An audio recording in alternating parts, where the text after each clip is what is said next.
na befa kumamo yodijase kumamo kuma kuno na befa Kuma glavana lentla. kumamo yodijase Tempo de gravana, tempo de secar peixe.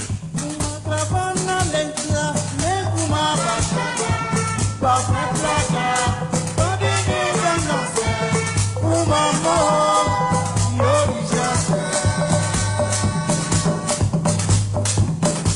Anakalumia kachibu, selumia sulefa, umamo yodijase.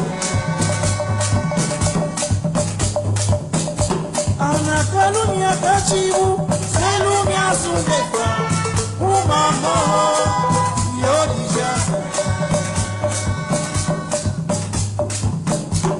Umadravana lentla, nekubara shaya, papetaka.